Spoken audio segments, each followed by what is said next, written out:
Mila Mahmuda tak niat penjarakan Lesti Kejora dan Rizky Bilar. Pengakuan Lesti Kejora dan Rizky Bilar atas pernikahan sirinya menuai kontroversi. Pasalnya keduanya ijab kabul sebanyak 2 kali, yakni yang pertama secara siri, lalu yang kedua secara langsung dan disiarkan melalui televisi. Hal ini mengakibatkan polemik bahkan kegaduhan di dunia maya. Alhasil, ada satu dari banyak warganet berniat mengadukan keduanya ke polisi. Salah satunya yaitu Mila Mahmuda Jamhari. Mila mengungkapkan niatnya melaporkan pasangan Lesti Kejora dan Rizky Bilar atas tuduhan pembohongan publik.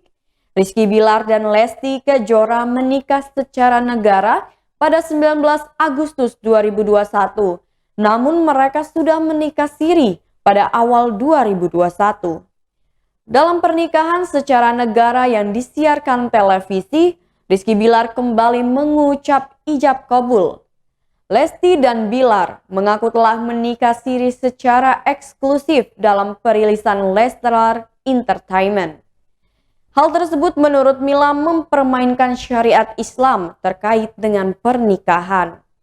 Dalam unggahan Mila Mahmuda di Facebooknya, ia mengaku tidak berniat memenjarakan Lesti Kejora dan Rizky Bilar.